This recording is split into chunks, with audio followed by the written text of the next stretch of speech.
Last week, we talked about the way in which joy is something different from an ordinary emotion. Joy, as we defined it, is the feeling of ease, of contentment and peace, of vitality and an enjoyment of life on its own terms, independent of whatever circumstances we're experiencing. If you're part of the secular majority, then you won't have faith-based ways to cultivate joy in your life. And so I've provided a top 10 list of ways to notice and cultivate joy. Before we can notice anything, at first we have to be present. Many of us don't spend much time in the present moment. We're caught up with anxiety about the future or regret about the past, ruminating on what we've done or planning what we're going to do. But the past is gone and the future is not yet here. All we have is the present moment. One of the easiest ways to become quickly present is through mindfulness meditation. Any meditation, in fact, practiced frequently and with earnestness, will help us to be present every moment of the day. It should be no surprise that high up on the list, number 2, in fact, is to practice gratitude. Brené Brown talks about the way in which we rehearse disaster every time that we feel joy. She calls it foreboding joy because we're waiting for the other shoe to drop. We're waiting for something bad to happen to take away our joy. For her, the way to counter the experience of foreboding joy is to immediately slip into the practice of gratitude.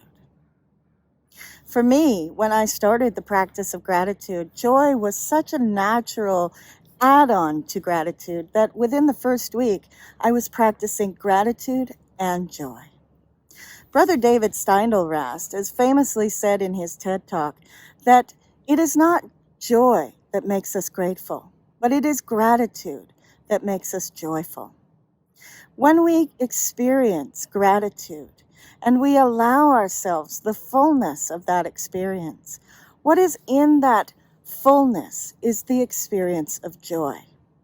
All too often, however, we don't experience that fullness of gratitude because, yes, this is a wonderful moment. These things are fantastic, but we compare ourselves to maybe where others are or where we'd like to be. And so my third tip for finding and cultivating joy is, I like to call it, keep your eyes on your own work. We've all heard that comparison is the thief of joy. And it's really true. If we are so caught up in what others have or what others are doing or what we might like to have or do, then we can't fully appreciate the moment. And if we can't fully appreciate all the goodness that we have, then we can't fully invest in it and experience joy. And you might well say, that's easy for me to say, because I have choices. I'm a privileged white woman living in an affluent culture. But as Viktor Frankl noted in his time in the concentration camps during World War II, there is a pause between the stimulus and response. We might not be able to choose our circumstances, but we can choose our response. And as Brother David says, it's impossible to be grateful for everything. It's impossible to be grateful for our hardships, but it is possible to be grateful for something in every moment. And so if we focus on our own lives, on what we have now, we are more able to appreciate it and to experience the joy that goes along with the good in our lives. Related to this concept is the idea that we can choose the silver lining in every moment.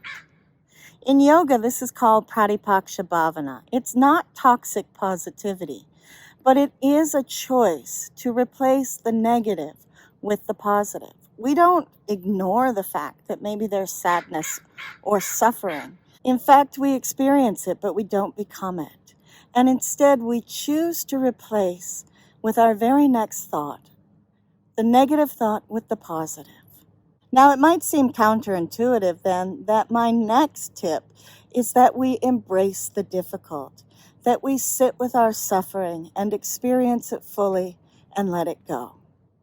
The reason that this is important is that sometimes we will want to repress our difficult emotions, but the problem is we can't selectively numb.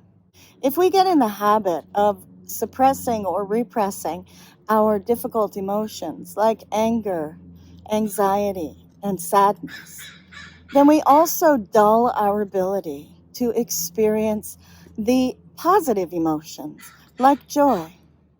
If our self-esteem is so poor that we don't believe we deserve good things, then we are not going to allow ourselves to feel joy. And we're probably going to sabotage the circumstances where joy can arise. And so it's really important when we're seeking to cultivate joy that we practice mindful self-compassion and we work to build our self-worth. In my self-soothing series on this channel, there is a video on love, and self-love is part of that video. You'll find that there are practices and links for mindful self-compassion and building self-esteem there. As you know, the Buddha famously said that life is suffering, and the source of all that suffering is attachment. And so my next tip is to practice non-attachment.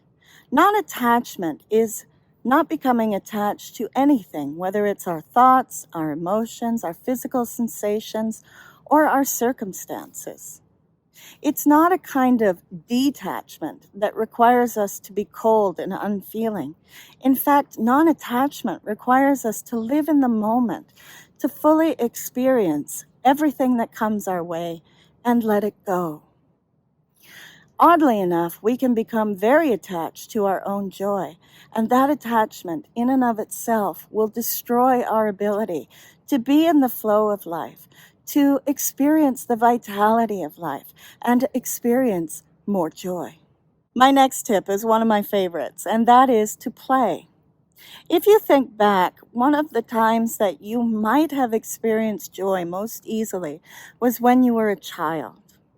Maybe you didn't experience it at home, but there must have been some moment when you were playing, when you were out riding your bike until sunset, when you were playing a game with other kids, or when you were lost in your imagination and you felt joy. I'm not suggesting that we have to get Barbie dolls or bubbles and go out and play like we were when we were children, although, why not? We need to recognize that this life itself is such a precious gift, and that we should be enjoying ourselves and taking things a little bit less seriously than we really do. There are, of course, many things in life that are serious and require a serious response. But if we can try to incorporate just a little bit of playfulness into our lives, then that will add a great measure of joy. And if you think about it, joy involves the enjoyment of life, and what better way to do that than through play? Another key practice of grateful living through 10,000 days of gratitude is service. We've already talked on this channel about random acts of kindness, but there are many ways to serve. We can serve others through our altruism, we can serve the planet, and we can serve the future generations. There are so many ways to serve, but one thing is clear in all of the research, and that is that service makes us joyful. And my final tip for cultivating joy is to notice and cultivate oneness. Now, oneness is kind of an odd word, but it encompasses many things. And really, it could loosely be described as connection, whether that is connecting with our higher selves, connecting with nature, connecting with something that we might call God, or connecting with one another. And each of these forms of connection opens us up to greater and greater joy.